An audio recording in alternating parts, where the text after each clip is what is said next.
Welcome to Oddball. Amin, that was raw footage from outside Madison Square Garden because you know what happened. The Knicks won Game 5, beat the Pacers.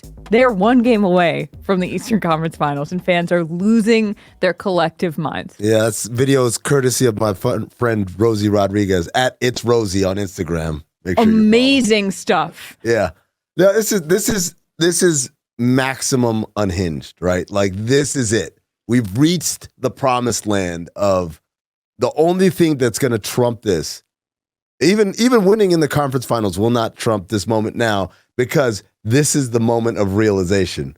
Like, this is real. Yes. It's not like winning a game against Trae Young 3 years ago. Yes. This is real, and it's happening. So once you get to the conference finals, at that point, it's like, okay, we're already here. But right now, it's like, Charlotte, when I was a front office guy, I used to we sign the rookies. Yeah. I would tell them, wait, hold on, before you sign this piece of paper, there's no moment in your life that's going to be as big as this. Not getting a max deal, not getting a Hall of Famer, because this is the moment you went from broke to rich. Yep. With the strike of a pen. Wow. Right here, these people right here, this is their, like, the moment they went from, like, we're just kind of this thing where little positives get trumped up to, oh, this is real. Yeah. We're actually a really good team that can win regardless of who's available and whatnot. This was, I think, a few shows ago, I said that I thought this would be Jalen Brunson's Undertaker game, where he rises up out of the coffin, and it was. And the whole team showed up. Fans, I just love this raw footage because the emotion is very raw. And speaking of Jalen Brunson, actually, I came across a telephone pole in my neighborhood in Brooklyn the other day. And it had a picture, like a drawing of Jalen Brunson and a QR code, and it said TYJB. And I scanned it, and it went to a song called Thank You, Jalen Brunson. Oh, wow. Yes, by a band or singer called Ski Team, who's actually this woman, Lucy Lazinski. Wait, it's just her? Yeah. Ski Team is one person? Yes, it's awesome. Wow. And she's a huge Knicks fan, and she was kind enough to let us play this song, which I think should be the song of the summer in New York, if we could roll that. We all should be thanking you. So thank you, Jalen Brunson, for giving us the team I once thought we could have. All my exes are big fans, and I am too. I saw you win at Villanova, back when you were just a boy with hotshot dad. Everything is gone to plan because of you. Huh? What do you think? Yeah, I could see it. It's a little too, I don't know if it can become the anthem. We just showed like people losing their minds, and this song is kind of very mellow, and it's very thankful, right? Yes, it's very grateful. This is what you listen to after you've lost your mind at the Garden, and you're get home. You're trying to go to sleep, and you're like, I don't know how, I can't stop thinking about this, but I also like need to calm down. This is the song that might save some Knicks fans' lives this year. Or what you play when you wake up. Like, yeah. There's a little stretch, like, thank you, Jalen Brunson. I just love, doesn't feel like a song from a 90s movie montage of like a Knicks player brushing their teeth or something, or a fan. A fan, yeah, absolutely. I mean, Jalen Brunson, this is historic. He dropped 40 points for the 5th time this playoffs. He is the 11th player in NBA history with 5+ playoff games of 40+ points in a single postseason. The other players with more, I mean, LeBron, Michael Jordan, Allen Iverson, Bernard King, great Nick, Hakeem Olajuwon, and Shaquille O'Neal. Yeah, this is rarefied air. Yeah, like, basically Hall of Famers. Yeah, Hall of Famers do this, and LeBron, who is a surefire Hall of Famer, and not to be outdone, Isaiah Hartenstein tied Charles Oakley for most offensive rebounds in a Knicks playoff game with 12, which was insane. If you look at it. It was damn near a 50-50 chance every time the Knicks shot that they would get the ball back. Yes. They at one point, Hartenstein had more rebounds than the entire Pacers team put together. They came out, you could tell, I mean, after Josh Hart last game said, this is on me, like you knew that these Knicks were going to come out with just an absurd amount of energy. I think the thing that blew my mind a little bit is like Brunson looked pretty hurt in game 4. Yes. And all of a sudden he wasn't. Toradol. All right, wow. That was more funny? Depressing than I wanted to go. Like, it's not like football players, and then they shot me up, whatever. basketball players get shot up too. Yeah. But they never talk about it until like after they retire. Like, Oh, yeah. You listen to them like, oh yeah, they used to shoot me up every game. I'm like, every game? It's That's not pretty brutal. good. Yeah, that's not good for you. Did they ban it?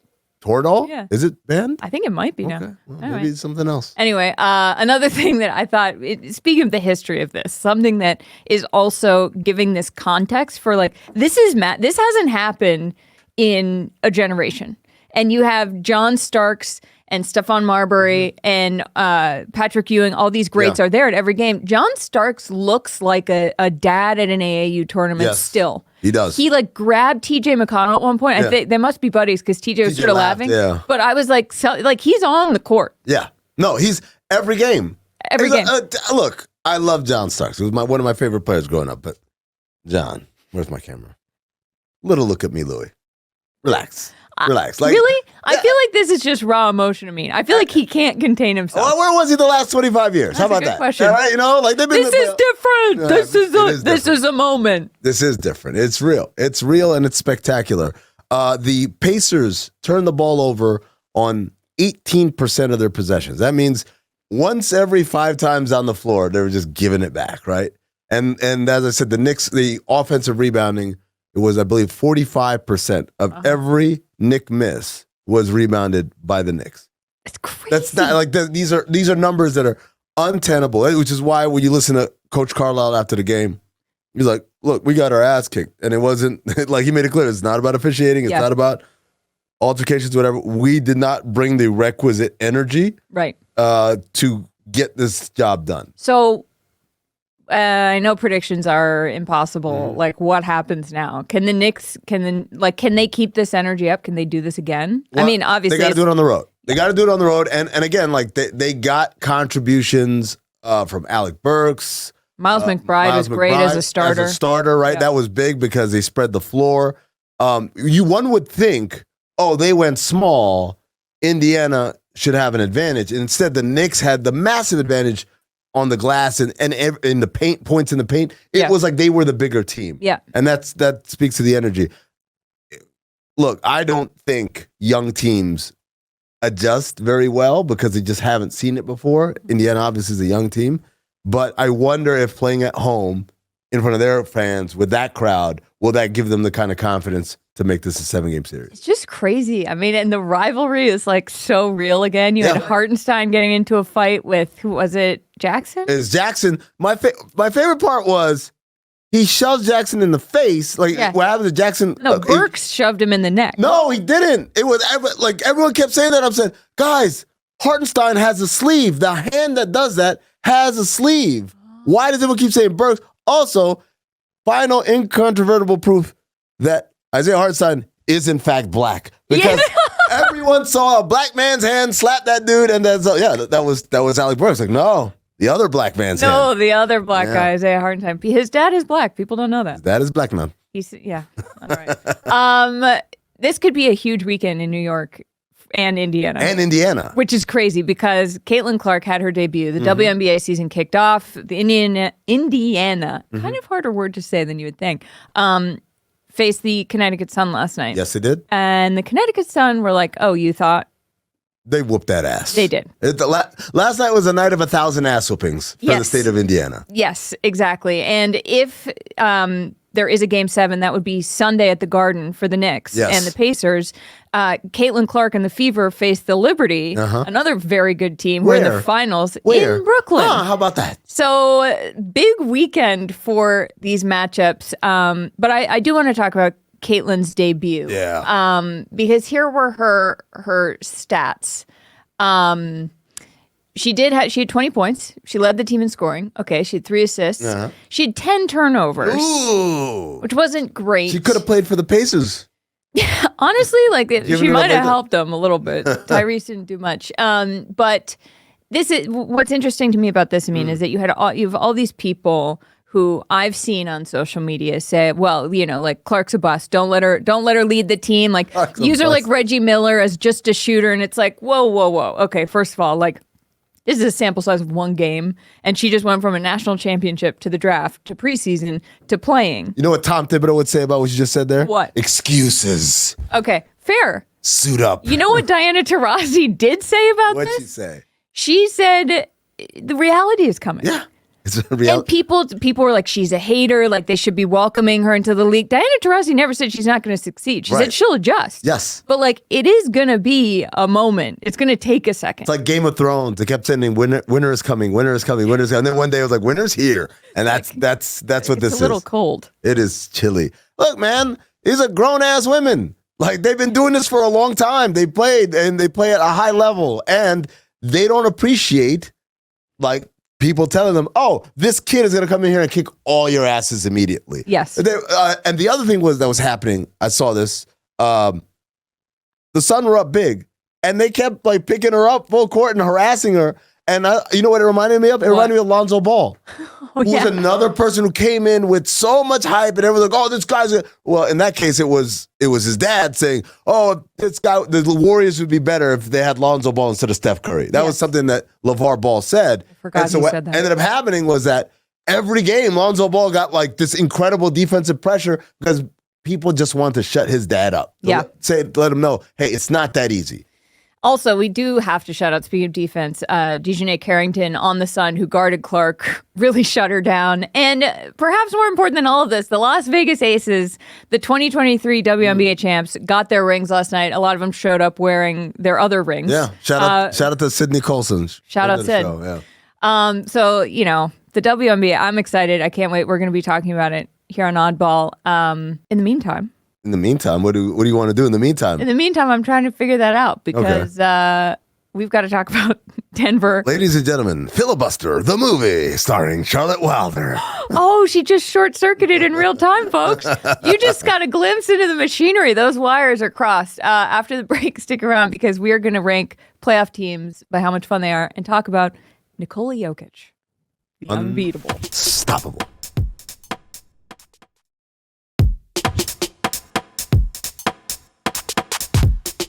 All right, here at Oddball, Charlotte Wilder, Amin Elhassan. Amin, we have a very big story that we have to talk about. Can you tell the good folks of the internet what that is? Them damn Denver Nuggets, one win away from the conference finals. Boy, they did it again. You know, they got their mascot was like a prospector. It was like like a man. Yeah. Like the felt beard. skin. Yeah. I hate it. Oh my God, it's so creepy. Yeah. So creepy, but so Really apropos. Yeah, well, because you can't really do much. They're terrifying. They whooped the Nuggets in Game 5. It was 112-97. Yeah. Jokic delivered the type of virtuoso performance that, as I said the other day, it's like James the Grim Reaper Roper telling Irish Terry Conklin, "You're trying to embarrass me on TV," and then just whooping his ass. Yeah, and the Wolves did try to. They did embarrass them on TV twice. Yes. In the first two games of the series. A lot of woofing too. Yes. A lot of woofing, and not just because they're wolves. And Edwards saying, "I don't want to be compared to Michael Jordan. I want to be compared to Anthony Edwards." It's like, well,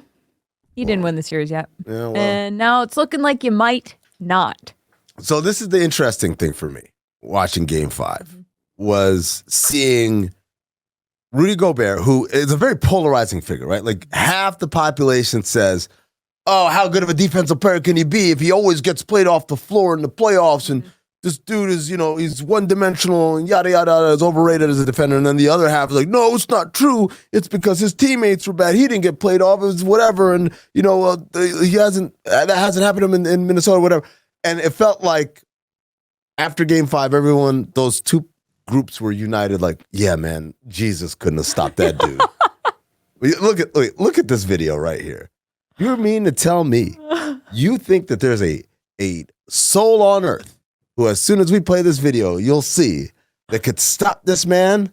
Anyone at all can hit play on the video. There it is. There's a Jokic montage. Yeah. So if you're listening to this, this is a video of all these stars working out in the offseason, getting their bodies right, interspliced with footage of Jokic partying in Serbia, horse racing, dancing around, and not working out.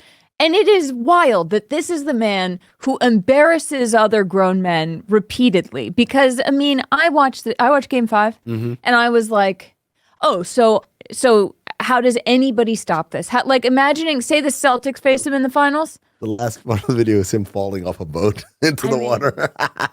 That's your MVP, folks. By the way, I've never seen someone who wanted to get it over with as quickly as like, yeah, thanks. All right, here's my trophy. Yeah. And he was They gave him the trophy before the game, and he's like, cool. oh, yay. Which he literally did when they announced it. He went, yay, excited.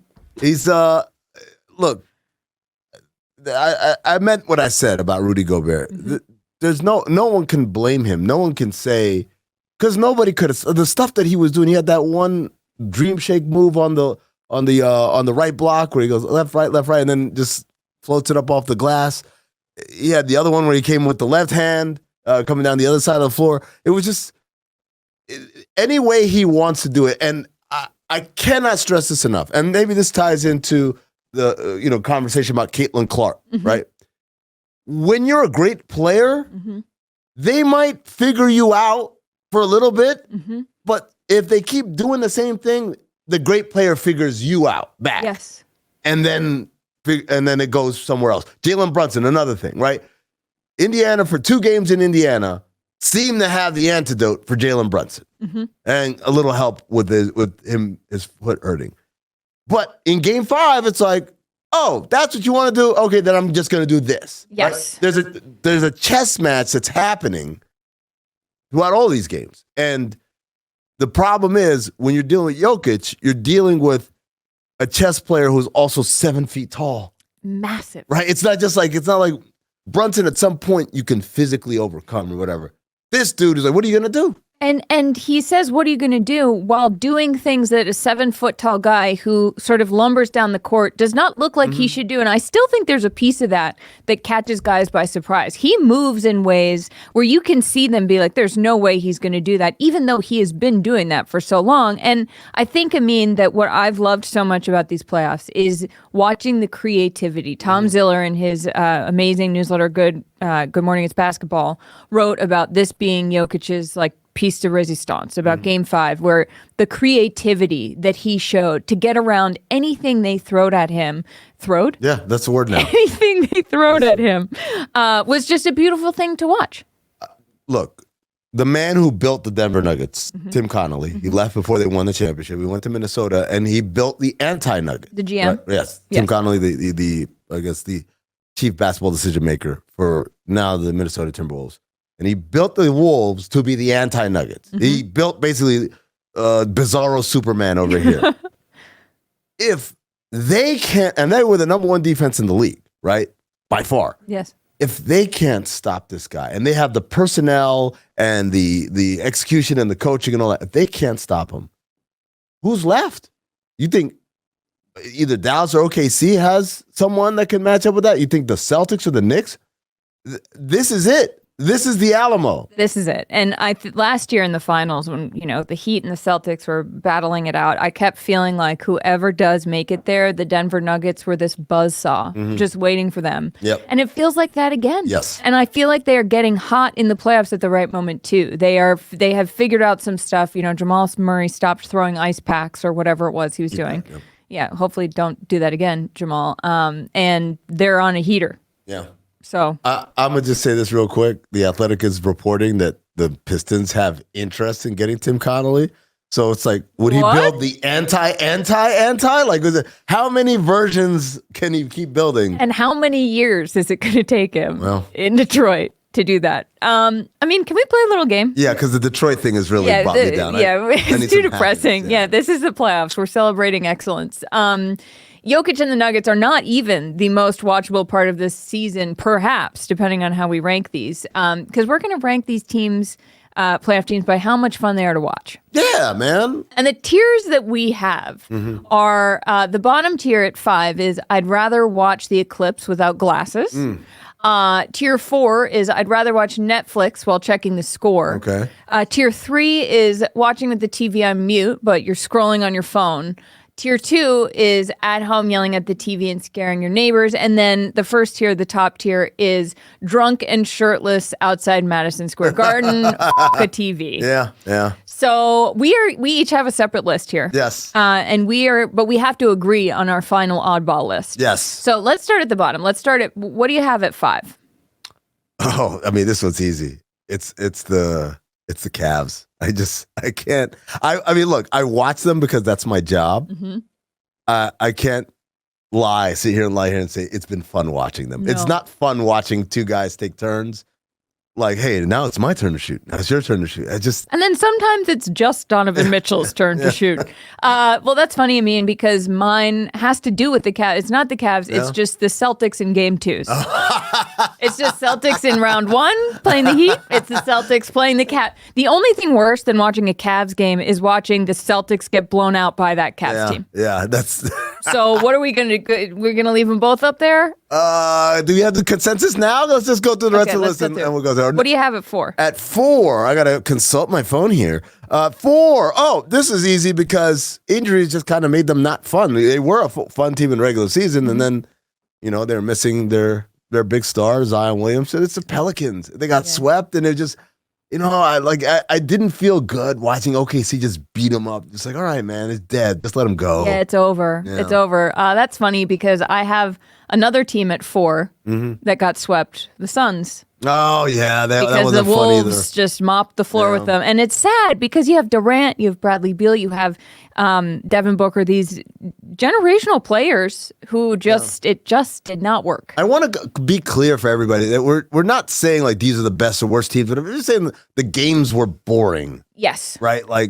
And so next at 3, I would or just didn't feel it didn't feel electric. Yeah, I was just like, it has nothing to do with the people, with the players, or their quality, or even their success. Exactly, even their success. Yeah. 3, what do you have at 3? 3, I've got the Wolves. Now this is funny because 3 is watching the TV on mute but scrolling on the phone. But really, what I'm saying here is it's an average, right? Because their most exciting moments, they are very exciting. Anthony Edwards is very exciting to watch. But then there are times where just like they look so dumb and lost, and a lot of that is Denver. we'll be honest. Yeah, but a lot of that is that. See, this is I'm gonna break convention here and go to 2 real quick before I tell you 3 because I have the Wolves at 2. Yes, because of those moments that are so great. But I'm going to agree with you that they're 3. I'm taking mine away. So they are. I agree that they're 3. Part of me.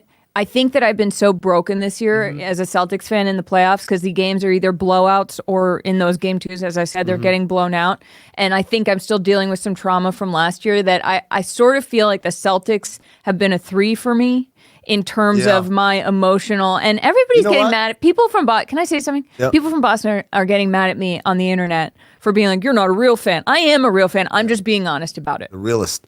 You know what? I'm going to change mine. Can I change mine, Ant?